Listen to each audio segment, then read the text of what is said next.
दोस्तों आज की हमारी चर्चा का विषय है बैंगन और टमाटर में लगने वाले कीट और रोग।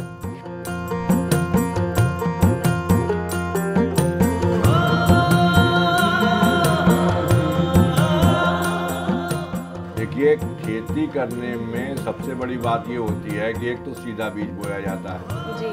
और दूसरे कुछ ऐसी फसलें होती हैं जिनकी पहले हमें नर्सरी डालनी पड़ती है और उसके बाद फिर उस नर्सरी जब तैयार हो जाती है तो उसकी हम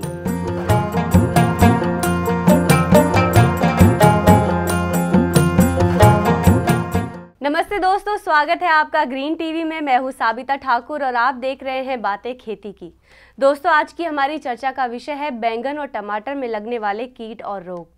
दोस्तों माना जाता है कि टमाटर इतने पौष्टिक होते हैं कि सुबह नाश्ते में केवल 2 टमाटर आपके संपूर्ण भोजन के बराबर होते हैं। इनसे आपके वजन में ज़रा भी वृद्धि नहीं होती है। साथ ही साथ ये पूरे शरीर के लिए छोटे छोटे विकारों को दूर करता है। और साथ ही दोस्तों बैंगन त्वचा को हाइड्रेट भी करता है और अंदर से नमी प्रदान करता है। अगर आपके बाल और त्वचा सूखे रूखे हो चुके हैं तो आप बैंगन का सेवन ज़रूर करें। तो आइए जानते हैं इन दोनों की खेती के बारे में डॉक्टर अवधेश चंद्र शुक्ला जी से। शुक्ला जी, आपका हमारे कार्यक्रम में बहुत बहुत स्वागत है। धन्यवाद।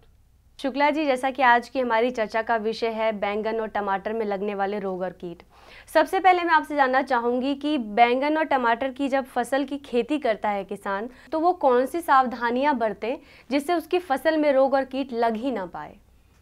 आपने बहुत अच्छा प्रश्न किया है और ये प्रारंभ में जो आपने प्रश्न किया है ये किसानों के लिए बहुत लाभदायक है। बिल्कुल। देखिए, खेती करने में सबसे बड़ी बात ये होती है कि एक तो सीधा बीज बोया जाता है जी, और दूसरे कुछ ऐसी फसलें होती हैं जिनकी पहले हमें नर्सरी डालनी पड़ती है और उसके बाद फिर उस नर्सरी जब तैयार हो जाती है तो उसकी हम रुपाई कर देते हैं। टमाटर और बैगन ये दोनों ही एक ऐसी फसलें हैं जिनकी हमको नर्सरी डालनी जरूरी है। अब अगर हमने नर्सरी डाली है और नर्सरी डालने से पहले ही अगर हमने प्रिकॉशंस ले लिए हैं तो स्वाभाविक है कि जो हमारी फसल खड़ी हुई होगी और जो हमको फल देगी उसमें कम से कम रोग और कम से कम कीट लगेंगे। तो उसके लिए करना क्या है? सबसे पहले जब हम टमाटर या बैगन की नर्सरी की बात करते हैं तो जो हमको नर्सरी डालनी है क्योंकि दोनों का बीज जो है बहुत कम पड़ता है, बहुत हल्का बीज होता है और बहुत कम बीज ग्रामों में पड़ता है, ये किलो में बीज नहीं होता है इसका। जी, बिल्कुल। तो एक तो जिस क्यारी में हमें नर्सरी तैयार करनी है उस क्यारी का सबसे पहले भूमि उपचार कर लेना चाहिए। जी। भूमि उपचार इसलिए कर लेना चाहिए कि बीमारियां अधिकतर फफूंदी से, विषाणु से, ये जो कवक होते हैं इनसे ये बीमारियां फैलती हैं। और फैलती क्या है कि जैसे ही हमारी नर्सरी तैयार हो रही है तो नर्सरी से ही ये पौधे में आ जाती हैं। जी। तो हमको चाहिए कि अगर हमने पहले भूमि उपचार कर लिया है तो जो भूमि में जितने भी विषाणु हैं या फफूंदी हैं उनको हम पहले नष्ट कर दें। तो उसके लिए हमें करना क्या है कि हम जो क्यारी तैयार की है उसमें हम ट्राइकोडर्मा 2.5 किलो ट्राइकोडर्मा जो है 25 किलो गोबर की खाद में मिला करके, सड़ी हुई गोबर खाद के साथ मिला करके और अगर हम एक हफ्ते के लिए उसको ढेर के रूप में बंद करके रख देते हैं तो ये अगर 1 हेक्टेयर में अगर हम फैला देते हैं तो हमारा खेत का भूमि का उपचार हो जाता है। तो ऐसी दशा में हमें करना क्या है कि जहां हमें नर्सरी डालनी है पहले तो हम उस क्यारी का उपचार कर लें और उसके बाद जिसमें हमें रोपाई करनी है बाकी बचे हुए को हम उसमें डाल दें तो हमारा भूमि उपचार हो गया। तो पहला प्रिकॉशन हमारा हो गया, पहली सावधानी हमारी हो गई कि हमको भूमि से लगने वाले फफूंदी या विषाणु जनित रोग हमारे पौधे में नहीं आएंगे। अब बात दूसरी आती है कि हमने जो बीज लिया है, अब बीज में भी होता क्या है कि बीज के अंदर जो भ्रूण होता है जहां से जर्मिनेशन शुरू होता है, अंकुरण शुरू होता है, उसमें भी ये फफूंदी पहले से ही मौजूद रहती है और ये फफूंदी जैसे ही अंकुरण किल्ला निकला और उसके साथ ये भी अपना जो है सरवाइव करना शुरू कर देती है और पौधे में आ जाती है और आगे चल के पौधे में जा करके एक भयंकर रूप धारण कर लेती है। तो ऐसी दशा में हमें करना क्या है कि बीज का उपचार करें। तो बीज का उपचार करने के लिए हमें सबसे बड़ा आवश्यक ये है कि हम जो भी बीज ले रहे हैं, चाहे वो टमाटर का बीज हम ले रहे हैं या बैगन का बीज ले रहे हैं, तो इसके लिए हमें करना ये है कि हमारे बाजार में बहुत से रसायन हैं, जिनमें से किसी एक रसायन का हम सिलेक्शन कर लें और उससे हम अगर उपचार करके बोते हैं तो उससे भी हमारे फफूंदी और विषाणु नष्ट होंगे।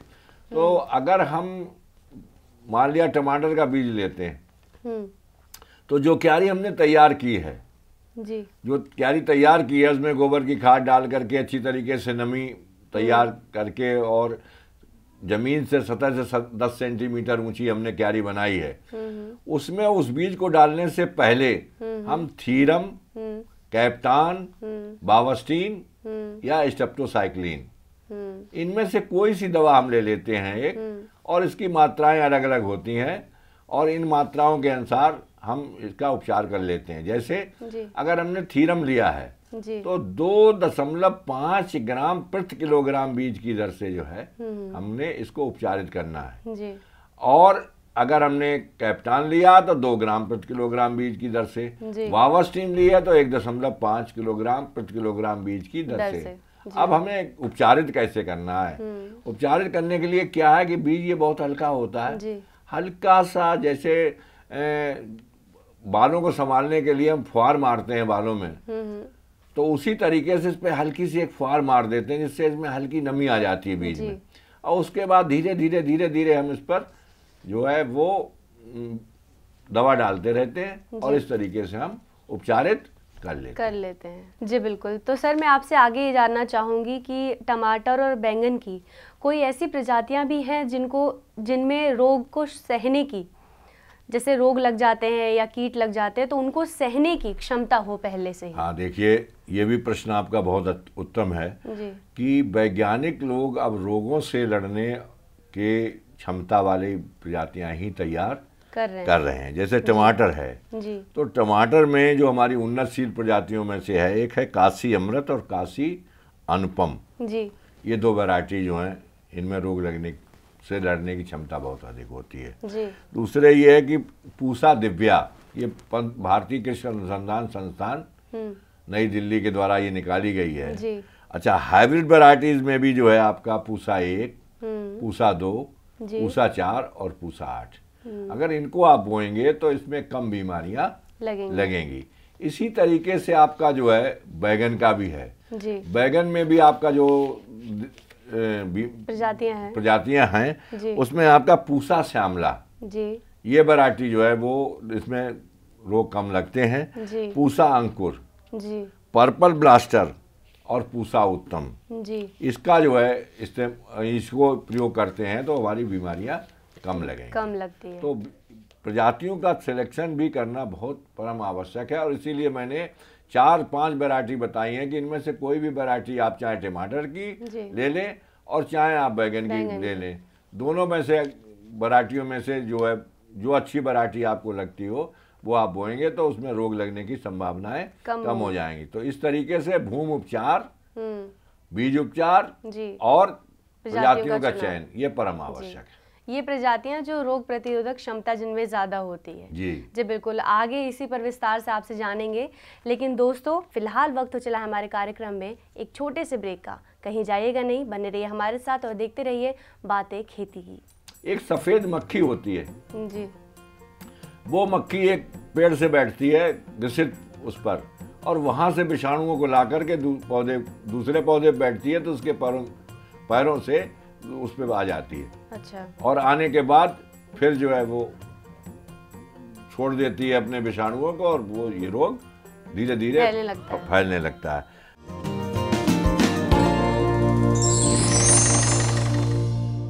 ब्रेक के बाद एक बार फिर से आप सभी का स्वागत है हमारे खास कार्यक्रम बातें खेती की में। दोस्तों, अगर बैंगन का सूप तैयार किया जाए जिसमें हींग और लहसुन भी स्वाद अनुसार मिलाया जाए और सेवन किया जाए तो ये पेट फूलना, गैस बदहज़मी और अपचन जैसी समस्याओं में काफ़ी राहत देता है। तो दोस्तों, बैंगन और टमाटर में लगने वाले कीट और रोग के बारे में आइए जानते हैं विस्तार से शुक्ला जी से।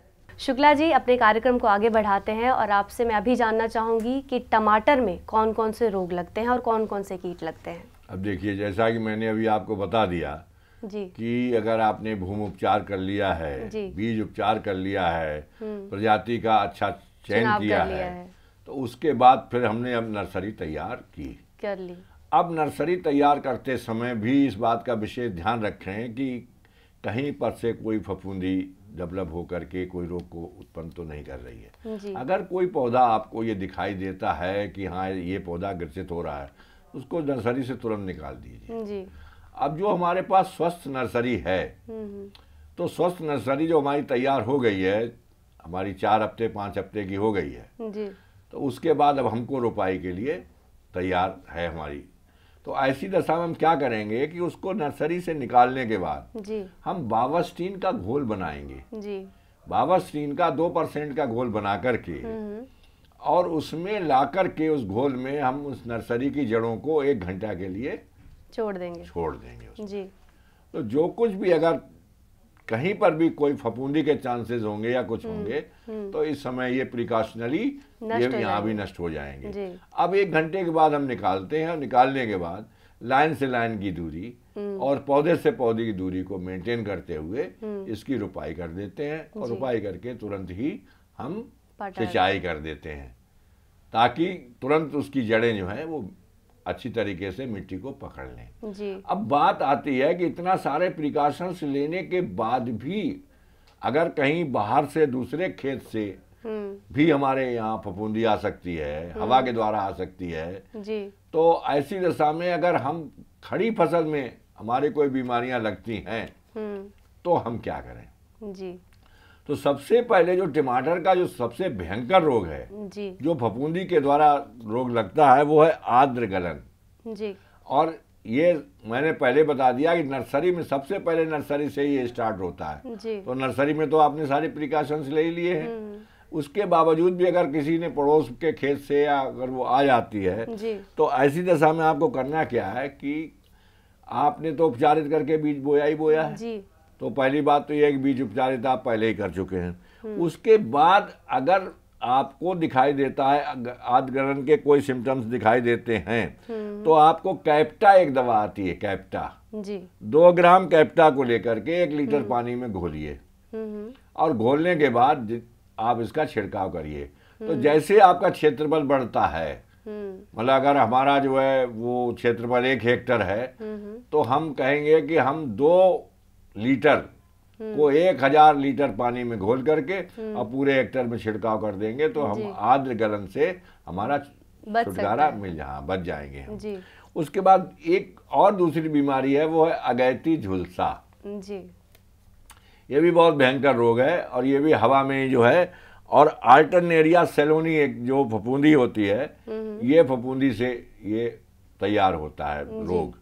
तो पहले इसकी पहचान क्या है, ये भी बहुत जरूरी है कि पत्तियों पर जो है गोल काले धब्बे पड़ते हैं। जी। और वो जो काले धब्बे पड़ते हैं, गोल काले धब्बे पड़ते हैं, उसमें बीच का जो भाग है वो हल्का रंग का होता है। जी। हाँ, बाकी जो है गाढ़ा रंग का होता है, लेकिन बीच का भाग जो है हल्का वो रंग का होता है। हाँ, और उसके बाद धीरे धीरे पत्तियां पीली पड़ने लगती हैं और पीली पड़ करके पत्तियां सूख जाती हैं, खराब हो और नतीजा ये होता है कि पेड़ का पेड़ हमारा बर्बाद हो जाता है। तो एक दवा आती है इंडोफिलियम 45। जी। इंडोफिलियम 45 जो है ये 2 ग्राम प्रति लीटर के हिसाब से, यानी वही है 2 लीटर प्रति 1000 लीटर पानी में घोल करके, और अगर हम इसका छिड़काव करते हैं तो उससे हमारा जो है ये अगैती झुलसा का निदान हो जाता है। तो ये 2 बीमारियां जो है, ये के अलावा एक बीमारी और है जो बरसात में बहुत ज़्यादा होती है। जी। क्योंकि टमाटर तो हमारा गर्मी में भी लगता है, जाड़े में भी लगता है, बरसात में भी लगता है, तीनों में टमाटर हम लगाते हैं। जी। वो है ये पत्ती मोड़। पत्ती इसमें जो है मुड़ने लग जाती है, पत्ती, और ये कहा गया विषाणु रोग है, पत्ती मोड़ विषाणु रोग इसको कहते हैं हम। जी। और ये जैसा बताया कि बरसात की ये प्रमुख बीमारी है, तो ये फैलती किससे है? एक सफ़ेद मक्खी होती है। जी। वो मक्खी एक पेड़ से बैठती है ग्रसित उस पर, और वहाँ से विषाणुओं को ला करके दूसरे पौधे बैठती है, तो उसके पैरों से उस पर आ जाती है। अच्छा। और आने के बाद फिर जो है वो छोड़ देती है अपने विषाणुओं को, और वो ये रोग धीरे धीरे फैलने लगता है। तो एक तो ये है कि जो रोग अच्छी तरीके से ग्रसित हो चुका है, पत्तियां जिसकी पूरे पौधे की बुड़ गई हैं, उसको उखाड़िए और जला दीजिए या कहीं गाड़ दीजिए। और उसके बाद एक दवा आती है मोनोक्रोटोफास जी। ये 2 ml पर लीटर के हिसाब से अगर इसका हम छिड़काव करेंगे तो इससे हमें निजात मिल जाएगी। तो इस तरीके से ये हमारे 3 रोग जो हैं टमाटर के बहुत विशेष हैं, जिन पर विशेष ध्यान देना चाहिए। बिल्कुल। तो आगे अब आपसे शुक्ला जी जानेंगे कि बैंगन में कौन कौन से रोग लगते हैं। लेकिन दोस्तों उससे पहले मैं आपको बता दूं कि टमाटर के पेड़ में जो न्यूट्रिएंट्स पाए जाते हैं वह हमारे दिमाग के लिए बहुत अच्छे होते हैं। ये किसी भी प्रकार के नुकसान से हमारी कोशिका की झिल्ली को बचाते हैं। ये दिमाग को फ्री रेडिकल से बचाता है और ब्रेन का विकास भी करता है। जानेंगे इसके बारे में और विस्तार से, लेकिन फिलहाल रुकेंगे एक छोटे से ब्रेक के लिए। देखिए, बैगन का सबसे जो मुख्य हमारा रोग है जी, वो है फोमोप्सिस अंगमारी जी। ये सबसे बड़ा रोग है। और इस रोग में होता क्या है, ये कवक से फैलता है जी। और पहले पत्तियों पर जो है धूसर भूरे रंग के गोल छल्ले बनते हैं, जिसके बीच का भाग जो है वो हल्का होता है।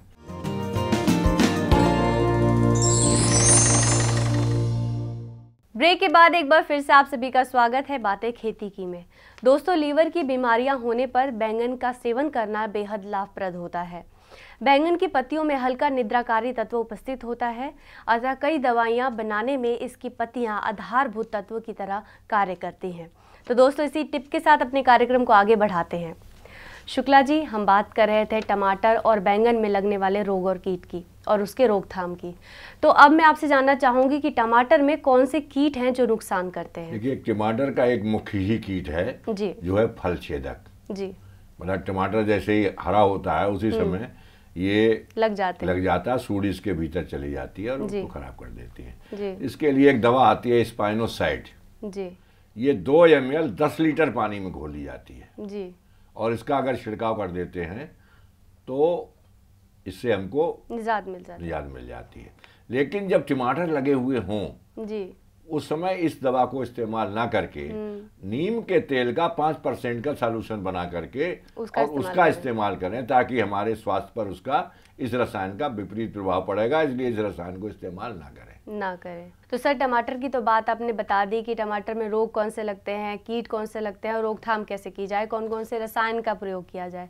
अब मैं आपसे जानना चाहूंगी कि बैंगन में कौन कौन से रोग लगते हैं। देखिए, बैगन का सबसे जो मुख्य हमारा रोग है जी, वो है फोमोप्सिस अंगमारी जी, ये सबसे बड़ा रोग है। और इस रोग में होता क्या है, ये कवक से फैलता है जी, और पहले पत्तियों पर जो है धूसर भूरे रंग के गोल छल्ले बनते हैं, जिसके बीच का भाग जो है वो हल्का होता है। तो इसके लिए उपचार में पहले तो बावस्टीन से उपचारित कर देना चाहिए, बावस्टीन से।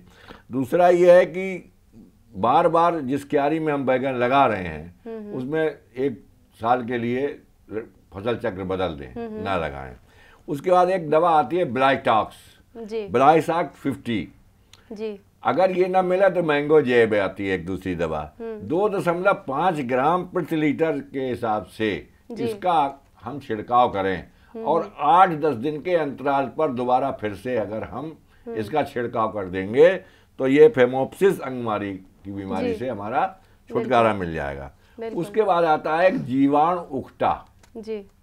ये जो है पहले होता क्या है कि निचली जो पत्ती होती हैं, जो मैच्योर पत्तियां होती हैं पौधे की, उन पत्तियों पर जीवाणु जनित रोग है ये जी। तो ये वहां से विकसित शुरू होता है, वहां से विकसित हुआ और वहीं से दिखाई देना शुरू हो जाता है। और बाद में तने के बीच में जो है अगर हम इसको फाड़ करके देखें तो तने के बीच में भूरा रंग जो है आपको दिखाई देगा जी। तो ये बहुत ही भयंकर रोग है उकटा।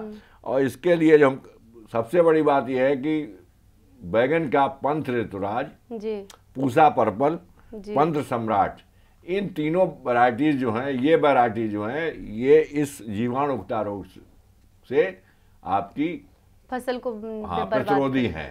मतलब ये इनमें बीमारी नहीं लगती है। तो इनको ज़्यादातर जहाँ जिस स्थान पर जिस क्षेत्र में ये बीमारी लगने की आशंका है उसमें फिर इन्हीं जो हमने बताई हैं प्रजातियाँ, इन्हीं को इस्तेमाल करें जी। अच्छा, उसके बाद जो है फिर अगर आपका दवा आपने जो किया है तो उसमें एक काम ये भी कर सकते हैं कि स्टेप्टोसाइक्लिन एक दवा आती है जी, और ये 10 मिलीग्राम लेकर के और प्रति लीटर पानी में घोल करके और उसमें अगर इसको हम डुबा करके जी, और उसके बाद फिर हम रोपाई करते हैं तो उससे भी हमारा इसका छुटकारा मिल सकता है। अब बात आती है कि जो हमारी बीमारियां हैं वो तो हमारी ये मुख्य बीमारियां बैगन की हैं। बिल्कुल। अब ये देखना है कि हमारे उसमें कौन सा कीट जो है बैगन के लिए बहुत ज़्यादा खतरनाक होता है जी। तो जो बैगन का जो कीट है वो सबसे ज़्यादा ये है कि जब बैगन का विकास होता है, एकदम तेज़ी से पौधा बढ़ता है जी। तो ऊपर का हिस्सा जो होता है वो तना बहुत मुलायम होता है और वहीं से फिर फ्लावरिंग शुरू होती है और वहीं से फल लगना शुरू होता है। तो जो मुलायम हिस्सा होता है वहां पर ये क्या करते हैं कि वहीं पर ये अंडा देती है, तितली अंडा देती है और ये तने के अंदर सूढ़ी बन करके भीतर घुस जाती है और वहां से इसको भीतर खाना शुरू कर देती है तो ऊपर का हिस्सा मुरझा करके नष्ट होना शुरू हो जाता है। और जब फलाना शुरू हो जाते हैं तो ये फल के क्या करते हैं, छिलके के नीचे अंडगोप से अपना जो है अंडा देगी और वहां से उसका वो निकल करके सूढ़ी और उसमें चली जाती है जी। तो इसके निदान करने के लिए जो है एक दवा आती है डेसिस जी। और ये डेसिस जो है वो 28 EC की होती है और इसका 1 ml जो है 2 लीटर पानी में घोला जाता है जी। और 2 लीटर पानी में घोलने के बाद और इसका अगर हम छिड़काव करते हैं तो उससे ये फिर आपका निजात मिलेगी आपको। लेकिन एक बात का फिर मैं ध्यान आपको दिलाना चाहूँगा कि जब फलने लगने, जब बैगन लगने लगे तब आप रसायनों का प्रयोग ना करें। किसी भी सब्जी में ही आप रसायनों का प्रयोग ना करके नीम की पत्ती का काढ़ा बनाएं, उसका आप सेवन करें, उसका इस्तेमाल करें। नीम का जो तेल आता है ये सबसे अच्छी चीज़ है कि जब फल लगे हुए हों तो नीम का तेल का 5% का सॉल्यूशन बना करके छिड़कें तो इसमें कोई भी किसी तरीके का कीट है वो सब नष्ट हो जाएंगे और आपके स्वास्थ्य भी बड़ा अच्छा रहेगा। जी जी बिल्कुल।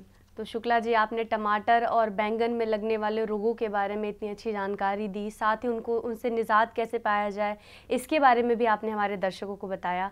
आप हमारे स्टूडियो में आए और आपने इतनी महत्वपूर्ण जानकारियाँ दी, उसके लिए आपका बहुत बहुत धन्यवाद। आपको भी धन्यवाद। जी बिल्कुल। तो दोस्तों, बैंगन और टमाटर की खेती की बातों के साथ यहाँ पर आप ये भी याद रखें कि सब्जी बनाते वक्त बैंगन का डंठल व्यर्थ समझकर मत फेंकिए, क्योंकि इसमें पौष्टिक तत्वों की मात्रा अधिक होती है। बच्चों को सूखा रोग हो जाने पर आधा ग्लास टमाटर के रस का सेवन ज़रूर कराएं, क्योंकि सूखा रोग होने पर ये सेवन कराने से वो रोग ज़रूर ठीक हो जाता है। दोस्तों, मुझे उम्मीद है कि ये एपिसोड आपके लिए बेहद उपयोगी होगा। आज के लिए बस इतना ही। मुझे दीजिए इजाज़त। नमस्कार।